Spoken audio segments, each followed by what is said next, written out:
사무엘하 21장의 말씀입니다. 사무엘하 21장 1절에서 14절까지의 말씀 함께 보도록 하겠습니다. 우리 다 찾으신 줄 알고 한 절씩 교독하여 읽도록 하겠습니다. 네, 다 찾으셨나요? 한 절씩 교독합니다. 다윗의 시대에 해를 거듭하여 3년 기근이 있으므로 다윗이 여호와 앞에 간구하매 여호와께서 이르시되 이는 사울과 피를 흘린 그의 집으로 말미암음이니 그가 기브온 사람을 죽였음이라 하시니라. 기브온 사람은 이스라엘 족속이 아니요 그들은 아모리 사람 중에서 남은 자라. 이스라엘 족속들이 전에 그들에게 맹세하였거늘 사울이 이스라엘과 유다 족속을 위하여 열심히 있으므로 그들을 죽이고자 하였더라. 이에 왕이 기브온 사람을 불러 그들에게 물으니라. 다윗이 그들에게 묻되 내가 너희를 위하여 어떻게 하랴? 내가 어떻게 속죄하여야 너희가 여호와의 기업을 위하여 복을 빌겠느냐 하니. 기브온 사람이 그에게 대답하되 사울과 그의 집과 우리 사이의 문제는 은금에 있지 아니하오며 이스라엘 가운데에서 사람을 죽이는 문제도 우리에게 있지 아니하니이다 하니라. 왕이 이르되 너희가 말하는 대로 시행하리라. 그들이 왕께 아뢰되 우리를 학살하였고 또 우리를 멸하여 이스라엘 영토 내에 머물지 못하게 하려고 모해한 사람의 자손 7사람을 우리에게 내주소서. 여호와께서 택하신 사울의 고을 기브아에서 우리가 그들을 여호와 앞에서 목매어 달겠나이다 하니 왕이 이르되 내가 내주리라 하니라. 그러나 다윗과 사울의 아들 요나단 사이에 서로 여호와를 두고 맹세한 것이 있으므로 왕이 사울의 손자 요나단의 아들 무비보셋은 아끼고 왕이 이에 아야의 딸 리스바에게서 난 자 곧 사울의 두 아들 알모니와 무비보셋과 사울의 딸 메랍에게서 난 자 곧 무올랏 사람 바르실레의 아들 아드리엘의 5 아들을 붙잡아 그들을 기브온 사람의 손에 넘기니 기브온 사람이 그들을 산 위에서 여호와 앞에 목매어 달매 그들 7사람이 동시에 죽으니 죽은 때는 곡식 베는 첫날 곧 보리를 베기 시작하는 때더라. 아야의 딸 리스바가 굵은 배를 가져다가 자기를 위하여 바위 위에 펴고 곡식 베기 시작할 때부터 하늘에서 비가 시체에 쏟아지기까지 그 시체에 낮에는 공중의 새가 앉지 못하게 하고 밤에는 들짐승이 범하지 못하게 한지라. 이에 아야의 딸 사울의 첩 리스바가 행한 일이 다윗에게 알려지매 다윗이 가서 사울의 뼈와 그의 아들 요나단의 뼈를 길랏 야베스 사람에게서 가져가니 이는 전에 블레셋 사람들이 사울을 길보아에서 죽여 블레셋 사람들이 벳산 거리에 매단 것을 그들이 가만히 가져온 것이라. 다윗이 그곳에서 사울의 뼈와 그의 아들 요나단의 뼈를 가지고 올라오매 사람들이 그 달려 죽은 자들의 뼈를 거두어다가 사울과 그의 아들 요나단의 뼈와 함께 베냐민 땅 셀라에서 그의 아버지 기스의 묘에 장사하되 모두 왕의 명령을 따라 행하니라. 그 후에야 하나님이 그 땅을 위한 기도를 들으시니라. 아멘. 우리 함께 이 말씀 가지고 경사, 경애와 사랑이라는 제목으로 함께 말씀 듣도록 하겠습니다. 그래서 오늘 본문에는요, 다윗 시대에 해를 거듭하여 3년 기근이 있었다가 기록되어 있습니다. 그래서 이 기근이 언제 있었는가는 정확히 알 수 없습니다. 이 시간은 알 수 없는 때이고요. 다윗의 통치기라는 것과 기근이 3년 있었다는 사실만을 우리가 알 수 있습니다. 이 기근으로 인하여 다윗은 하나님께 간구하게 됩니다. 왜 이런 기근이 있을까요? 이렇게 기도하는 이유는 신명기 28장의 저주 중에 하나가 기근이기 때문입니다. 함께 말씀 신명기 28장 22절에서 24절의 말씀 함께 읽어보겠습니다. 시작. 여호와께서 폐병과 열병과 염증과 학질과 한재와 풍재와 썩는 재앙으로 너를 치시리니 이 재앙들이 너를 따라서 너를 진멸하게 할 것이라. 내 머리 위에 하늘은 노치 되고 내 아래의 땅은 철이 될 것이며 여호와께서 비 대신에 티끌과 모래를 내 땅에 내리시리니 그것들이 하늘에서 내 위에 내려 마침내 너를 멸하리라. 우리가 여기까지 보면요, 다윗은 하나님을 경외하고 있으며 그의 말씀을 기억하고 그를 찾고 있음을 알 수 있습니다. 그러면서 기근의 이유에 대하여 주님은 사울과 피를 흘린 그의 집 때문이라고 말씀을 하십니다.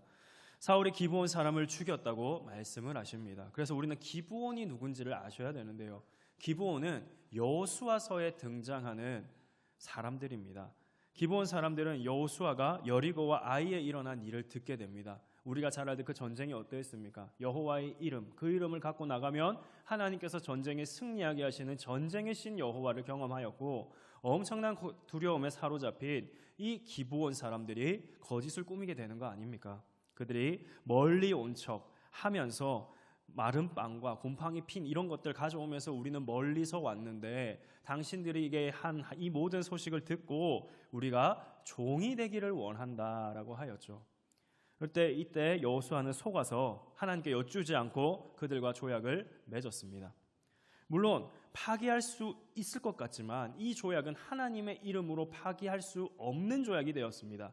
그래서 어떤 예가 있었냐면요. 여호수아 10장에서는 기브온의 소식을 들은, 기브온이 항복했다.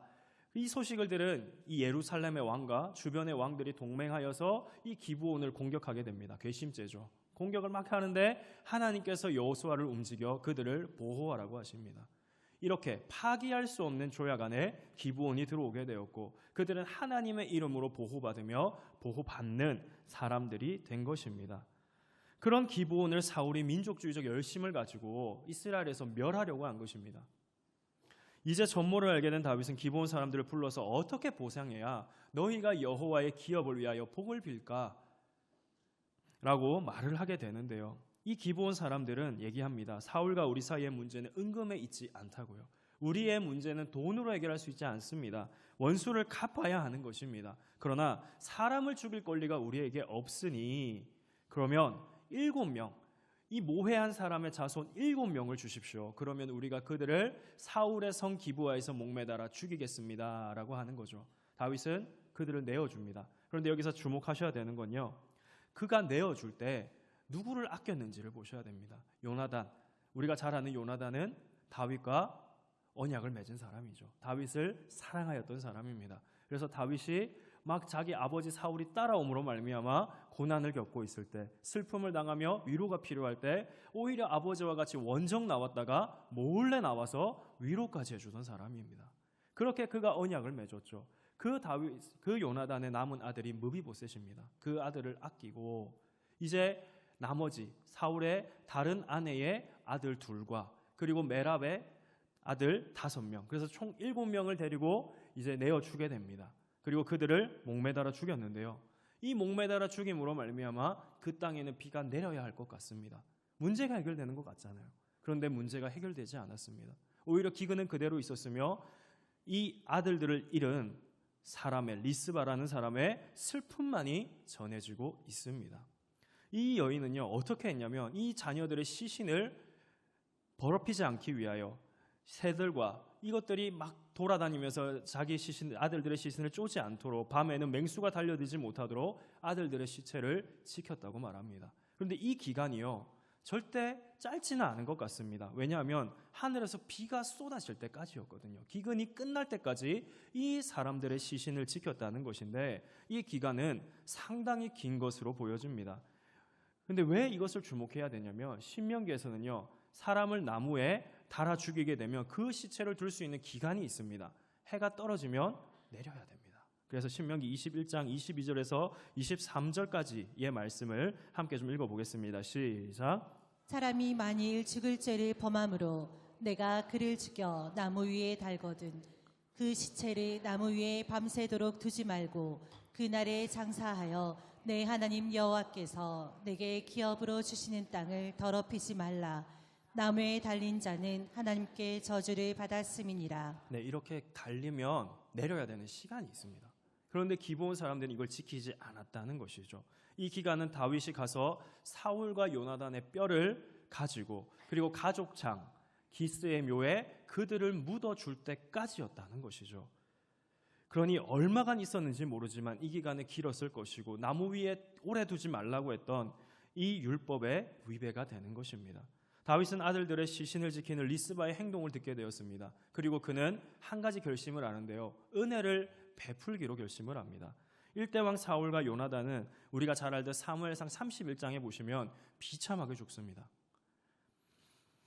길보아 전쟁이라고 하는데요. 그 전쟁에서 사울이 죽었는데 그냥 죽은 것이 아닙니다. 그의 시체는 이 조상의 묘에 들어가지 못하고 그의 시체는 목베임을 당한 이후에 블레셋 사람의 신당을 돌아다니다가 결국 벳산이라는 성벽에 못 박히게 됩니다.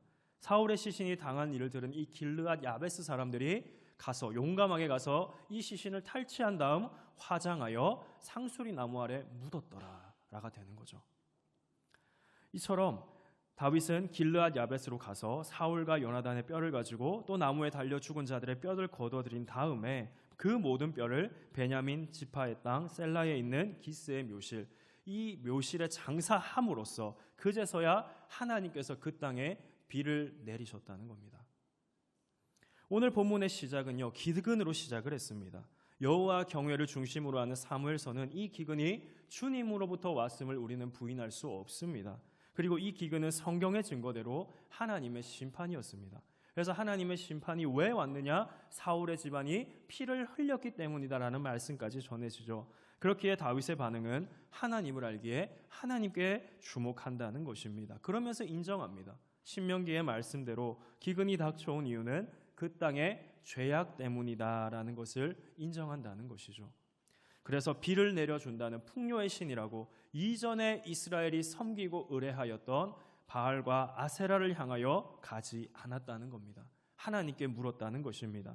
지난날에 소망 없던 이스라엘의 모습을 보여줬던 부림의 여인 한나가 있었습니다. 그 한나의 부림을 통하여 이스라엘에게 보여주고자 했던 것은 너희가 그렇게 하나님 없이 그때의 왕이 없으므로 왕은 늘 계시는데 그 왕을 섬기기 원하지 않았던 너희의 모습이 부림의 여인과 같은 소망 없는 모습이었다는 것이죠. 그럴 때 마침 한나가 그렇게 주님을 의지하기로 했대 한나의 소망되어 주셔서 아들 사무엘을 주셨고 더 많은 아들과 딸까지 허락해 주셨다는 것을 우리는 보게 됩니다. 이처럼 주님을 의지하는 모습, 이전까지 섬겼던 그들의 바알과 아세라에게 가지 않는 목동에서 왕이 된 다윗의 모습은 그래서 당연하지 않은 것입니다. 왕으로서 하나님의 율법을 지키는 왕으로서 그는 일하고 있는 것입니다. 그래서 성도님들, 우리가 이 말씀을 통하여서 분명히 알아야 되는 것은 여호와 경외, 그 여호와 경외에 늘 빠지지 않는 것은 여호와 하나님이 우리 인생의 주어 되셔야 됨을 믿으시기 바랍니다. 다윗이 그와 같은 주어됨으로 살아가기 때문에 우리는 그가 목동에서 왕이 되며 한나가 소망이 있는 것을 보게 되는 것입니다. 그래서 기근의 이유는 사울과 피를 흘린 사울 집안 때문이라고 했습니다. 그래서 기브온 사람들의 말도 들어보았습니다. 그들의 요구도 물어보고 요구대로 7명을 내어주기도 하였습니다. 그리고 그들을 매달아 죽였죠. 그러나 기근은 끝나지 않았습니다. 왜 비를 내려주시지 않을까요? 이것이 우리의 물음표가 되어야 됩니다. 하나님께서는 그 피를 갚으시고 그 피를 갚으면 피를 쫙 내려주심으로 이 땅에서의 그 피를 저지한 것을 칭찬해 주실 줄 알았는데 아니더라는 거죠. 그러면서 생각해 볼 것은 다윗이 7명을 내어주고 또 기브온 사람들이 그들을 목매어 죽이는 사건입니다. 이들을 내어주고 목매어 죽이는 것은요, 하나님이 하신 말씀이 아닙니다. 내어주라 하시지 않았습니다. 하나님이 실행하려고 한 적이 없으십니다. 실행하라고 하셨다면 비가 내림으로 그 기근은 끝이 났어야겠죠. 하지만 하나님은 비를 내려주시지 않았습니다. 오히려 두 아들을 잃은 한 어머니의 이 비통한 아픔만이 전해지고 있습니다. 그 시체를 지키며 낮에는 새를, 밤에는 들짐승 오지 못하게 하는 그 어머니의 슬픈 말입니다. 성도님, 오늘 이 사건을 통해서 우리는 주님께 기대어 사는 삶, 그의 명령을 듣는 삶이 성도의 삶임을 믿으시기 바랍니다. 왜 그런가 하냐면요, 피의 복수로서 사울의 후손을 죽였다고 비가 내리지 않았기 때문입니다. 다윗은 기브온 사람들에게 자신이 죄를 지은 것처럼 가서 말하는데 그 말이 우리가 오늘 말씀해 본 3절입니다. 3절 한번 같이 볼까요? 3절 같이 한번 읽습니다. 시작. 다윗이 그들에게 묻되 내가 너희를 위하여 어떻게 하랴? 내가 어떻게 속죄하여야 너희가 여호와의 기업을 위하여 복을 빌겠느냐 하니. 다윗은 자신이 잘못한 것이 없습니다. 사울의 집안이 잘못했죠. 그러나 그가 죄를 지은 것처럼 일대왕 사울의 그 죄를 수습해 가고 있습니다. 그런데 기브온 사람들의 말대로 했습니다. 비는 내리지 않습니다. 오히려 14절에 다윗이 사울과 요나단의 뼈를 메어 죽은 이 7명의 뼈를 기스의 묘에 안장했을 때 그때 하나님께서 비를 내리셨다고 합니다. 이 성경에서 조상의 묘에 들어가지 못한다는 것은 저주라고 했습니다. 우리 신명기 28장에 이 저주가 역시 나오는데요. 함께 우리 26절의 말씀을 읽어보겠습니다. 시작. 내 시체가 공중의 모든 새와 땅의 짐승들의 밥이 될 것이나 그것들을 쫓아줄 자가 없을 것이며. 그래서 유대인들은 이 시신이 자기의 아버지나 이 묘실에 들어가지 못하는 것을 저주라고 생각했습니다. 그래서 우리가 잘 아는 솔로몬도 이런 얘기를 합니다. 전도서 6장 3절입니다. 같이 보겠습니다. 시작. 사람이 비록 100명의 자녀를 낳고 또 장수하여 사는 날이 많을지라도 그의 영혼은 그러한 행복으로 만족하지 못하고 또 그가 안장되지 못하면 나는 이르기를 낙태된 자가 그보다는 낫다 하니라. 왜냐하면 이 고대 근동의 무덤은 가족 무덤이라고 합니다. 동굴 무덤에 시신을 안치하고 1년 이상이 되면 이 거죽과 모든 살들이 없어질 거지 않습니까? 그러면 들어가서 그것을 다시 2차 안치 장소에 놓습니다. 그리고 이것을 조상들과 함께 있는 것, 조상에게 돌아가는 것이라고 말했다고 합니다. 하나님을 거절함으로 거절당한 사울의 마지막이 딱 그렇습니다. 안치할 곳, 그곳이 없어서 성벽에 못 박히는 이 아름답지 못한 죽음을 맞이했습니다. 그의 시신은 머리가 베었었죠. 블레셋 신전을 돌아다니며 결국 성벽에 못 박힌 그 사울의 모습이었다면 사울은 자신의 사위 다윗을 또 얼마나 죽이려고 노력했습니까? 그랬지만 사울의 뼈를 조상의 묘에 안장하였습니다. 다윗은 은혜 베풀기로 했습니다. 그래서 사울의 뼈를, 요나단의 뼈를, 그리고 7명의 뼈를 가서 안장을 했다는 것이죠. 그러면서 또 요나단에게는 또 어떤 일을 했습니까? 그와는 언약을 맺은 게 있었습니다. 그 언약에 신실하게 요나단이 쫓겨다니는 다윗을 만나 주었던 것, 그리고 그렇기 때문에 무비보셋을 아꼈다는 것이죠. 이처럼 사울은 다윗을 향하여 칼을 갈고 세웠다면 다윗은 사울에게 은혜와 사랑을 베풀었고 그의 뼈를 조상의 묘에 돌아갈 수 있도록 해주었습니다. 이 모든 일이 끝나자 그 후에야 비가 내렸다는 것이죠.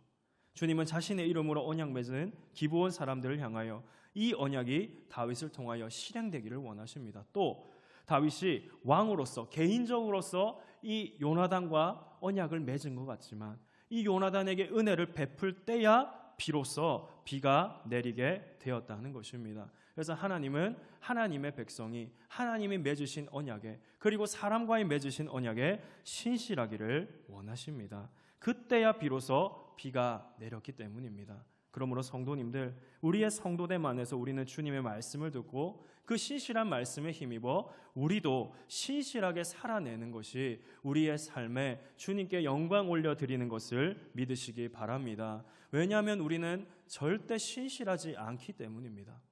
신실하다는 건 어떤 것입니까? 하나님의 성품이죠. 끝없이 우리를 찾아오시는 것. 우리 호세아 선지서를 우리 말씀을 통해 보고 있습니다만 그 호세아 선지서를 볼 때 어떻습니까? 남자와 우리 호세아라는 남편과 이 고멜이라는 아내를 통하여 보여주는 그 장면은요 너무 비참합니다. 남자가 너무 비참합니다. 그런데도 불구하고 그녀를 버리지 말라고 하고 그녀를 여지없이 찾아가며 속량하기까지 하는 그 은혜가 하나님께서 우리에게 신실한 사랑으로 헤세드를 베푸시는 하나님의 은혜임을 믿으시기 바랍니다. 그처럼 우리는 신실하게 주님의 사랑에 반응하라는 것입니다. 그래서 이제는 우리를 지식에까지 거듭나게 하시고 믿음으로 의롭다 하심을 얻게 하시더니 죄와 싸울 수 있게 하셨습니다. 그렇듯 이제는 우리의 신실하지 않음을 벗어버리고 신실하게 반응하며 신실하게 주님 앞에 최선을 다하시는 열방의 모든 성도님들, 그 은혜에 잇대어 사시는 열방의 모든 성도님 되시기를 바랍니다. 그런가 하면 이 경외하며 곧 사랑이 된다는 것입니다. 사울이 정말 하나님을 사랑했다면 이 기브온을 말살하려고 했을까요? 민족주의적으로 기브온을 쓸어버릴 수 없었을 것입니다. 왜냐하면 하나님의 이름으로 되어진 약속입니다. 그가 정말 하나님을 사랑했다면 이 모세오경을 통해 들려지는 하나님의 말씀을 통하여 더욱 주님을 깊이 체험하고 알았겠죠. 하지만 그렇지 않았습니다.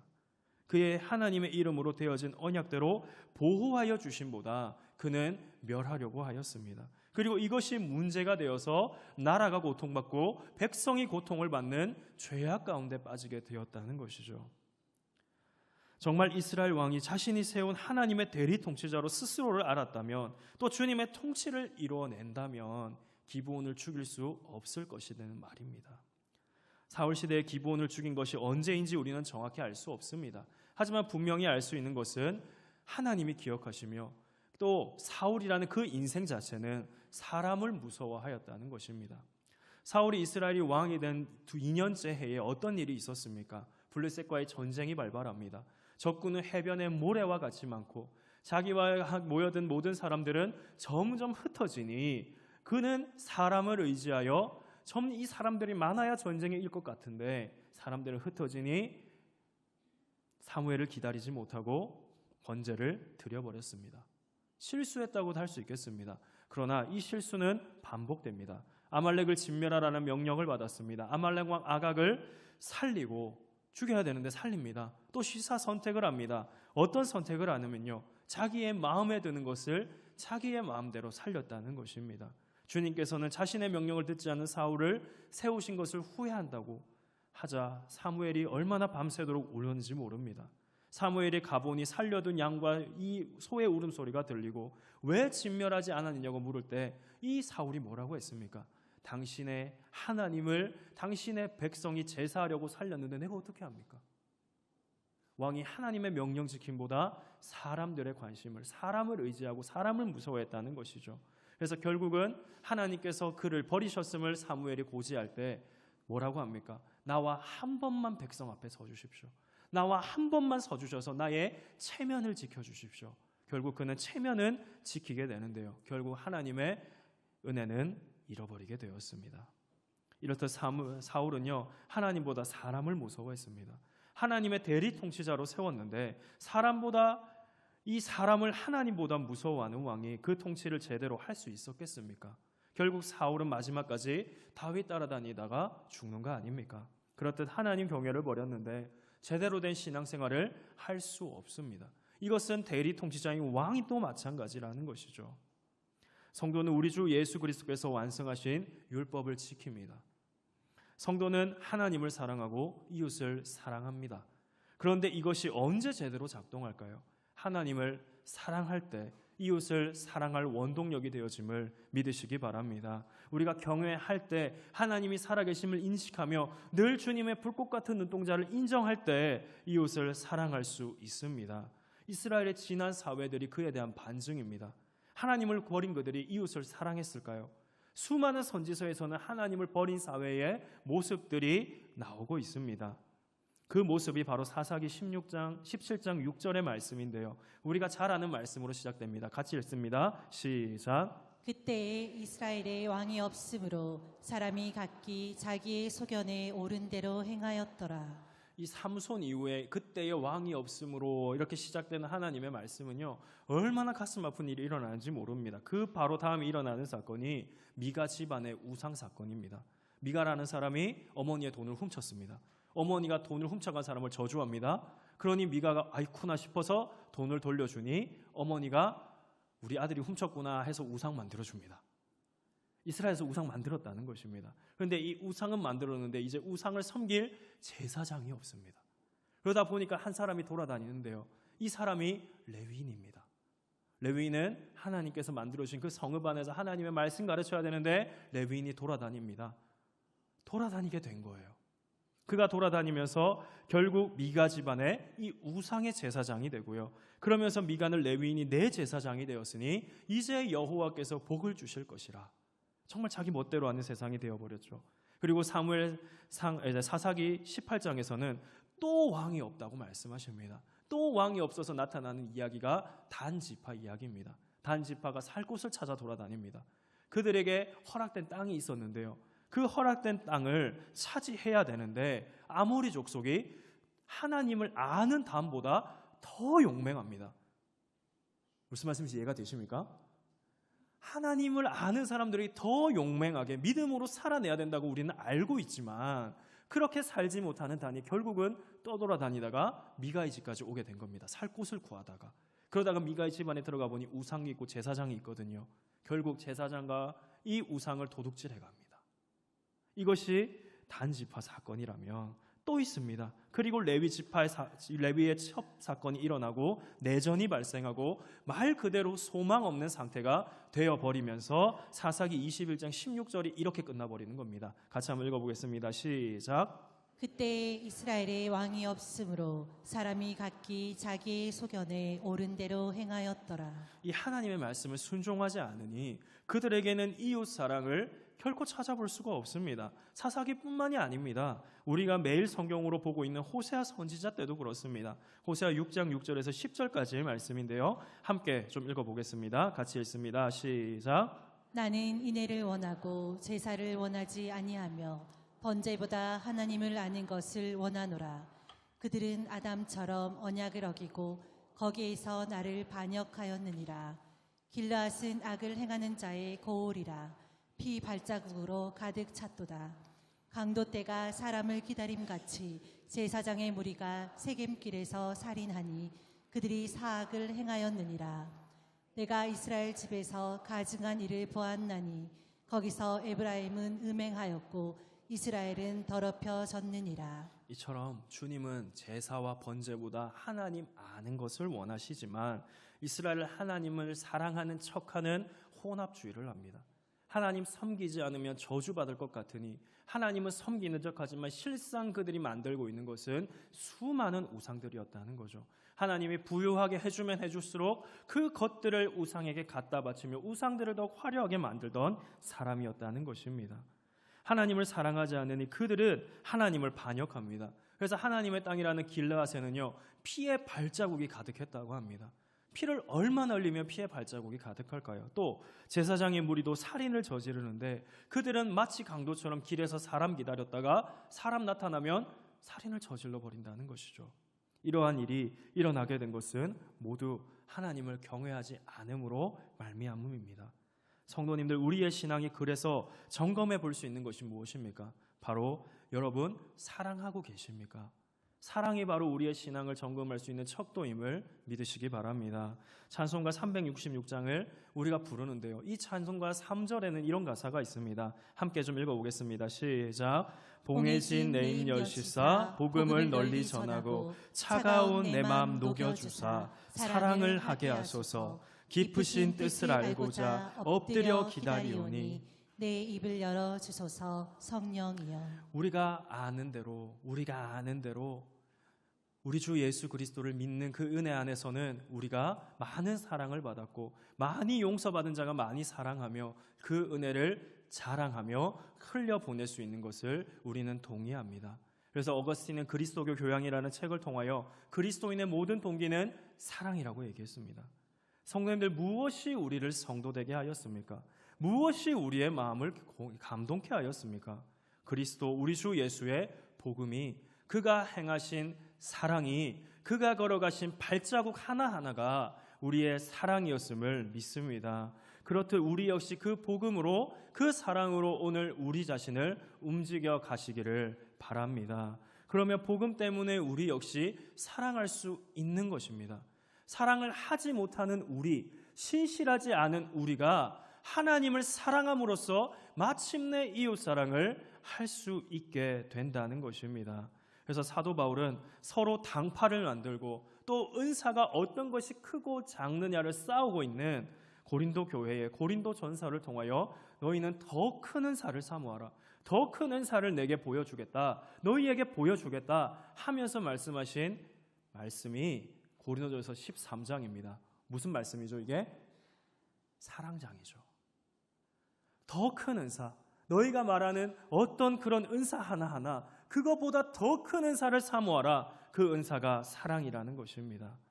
성도님들, 사랑으로 우리가 잘 알듯 우리 성도가 추구해야 될 사랑이 사랑이라면 우리는 사랑으로 사역할 수 있음을 믿습니다. 우리 부영이라는 기업도 이것을 알았나 봅니다. 부영이라는 건축회사 아십니까? 그 건축회사의 밑에 한국말로 뭐라고 돼 있습니까? 사랑으로. 새 2마리고 그 밑에 뭐라고 돼 있나요? 사랑으로. 그 기업도 아는 일을 우리가 모르면 안 되겠죠. 사랑으로. 이 사랑에 대한 성도의 반응은 당연한 것이며 또 내 안에 있어야 되는 것입니다. 그래서 저는 성도님들에게 사랑하라고 말하지 않습니다. 사랑하라고 말하는 것은 당연하지 않는 것입니다. 여호와를 경외할 때 그 경외함이 내가 받은 사랑으로 말미암아 사랑이 되어짐을, 사랑할 수밖에 없음을 믿습니다. 그것이 성도의 사랑임을 우리는 경험하기를 간절히 소망합니다. 성도된 우리가 서로를 볼 때 차가운 우리의 마음이 높고 사랑할 수 있어야 함을 믿으시기 바랍니다. 그래서 본문의 오늘의 이야기는 결국 하나님을 경외함으로 하나님 사랑과 이웃 사랑이 되어지는 겁니다. 피를 흘린다고 비가 내리는 게 아니었습니다. 마지막에 은혜를 베풀었을 때, 언약을 지킬 때 그 사랑으로 언약을 지키며 마침내 조상의 묘에 사울과 요나단과 나머지 7명의 뼈를 그 안에 넣어줄 때 그때서야 비로소 비가 내렸다는 것입니다. 다윗이 가나안 땅에 마침내 샬롬을 가져오는 왕이 된 것은 그가 하나님을 사랑하고 이웃을 사랑할 때 되어진 것을 믿으시기 바랍니다. 사울과 같이 했을 때는 오늘과 같이 모든 이들이 기근으로 고통받습니다. 그렇듯 우리 성도님들, 오늘 이 시간 우리 안에 있는 그리스도 예수의 사랑이, 그 사랑이 다시 한번 우리 안에 흘러넘치기를, 피어나기를 간절히 소망합니다. 그것이 우리의 신앙을 점검하는 방법이라는 것입니다. 그래서 성도된 우리에게 다르지 않습니다. 절대 다르지 않은 것은 주님의 나라의 대사요, 주님의 나라의 일을 맡겨주신 그 우리는 사랑하기 위하여, 사랑 흘려보내기 위하여 모인 존재라는 것을 믿으시기 바랍니다. 오늘 말씀을 정리합니다. 여호와 경외라는 주제로 사무엘서는요, 여호와 경외를 전합니다. 철저한 여호와 경외를 전합니다. 다윗이 주님을 경외함으로 왕이 되어 주님은 나타낼 때 마침내 가나안 땅에는 평안이, 그리고 비가 내리게 되었습니다. 사울은 하나님 경외를 버렸기에 하나님 이름으로 조약을 맺은 기브온을 살해하고 말살하려고 했지만 실패하였고요. 그 죄로 그 땅의 주민들이 아픔을 경험하게 되었습니다. 또 그의 후손들도 아픔을 경험하죠. 그러나 다윗으로 하여금 베푸시는 은혜는 가나안 땅에 다시 하나님 사랑함으로 이웃을 돌아보는 일이 일어나게 하십니다. 그 결과로 사울과 요나단의 뼈가 조상과 함께 자게 되었습니다. 은혜를 베푼 다윗 때문이죠. 그래서 오늘 본문을 잘 정리한 말씀이 있습니다. 그 말씀이 요한 1서 4장 7절에서 8절입니다. 같이 한번 읽겠습니다. 시작. 사랑하는 자들아, 우리가 서로 사랑하자. 사랑은 하나님께 속한 것이니 사랑하는 자마다 하나님으로부터 나서 하나님을 알고, 사랑하지 아니하는 자는 하나님을 알지 못하나니 이는 하나님은 사랑이심이라. 제가 말씀드렸던 것처럼 우리는 사랑하라고 해서 사는 존재가 아닙니다. 내가 사랑을 받았기 때문에 그 사랑을 알면 알수록, 내가 용서받는 그 사랑을 경험하면 경험할수록 사랑은 솟아나는 줄 믿으시기 바랍니다. 그 은혜와 그 기쁜 사랑, 그 복음으로 말미암은 은혜가 다시 한번 우리의 심령을 뜨겁게 하는 오늘 이 시간 되기를 바랍니다. 두 번째가 있습니다. 베드로전서 4장 8절입니다. 같이 읽겠습니다. 시작. 무엇보다도 뜨겁게 서로 사랑할지니 사랑은 허다한 죄를 덮느니라. 네, 사랑은 허다한 죄를 덮습니다.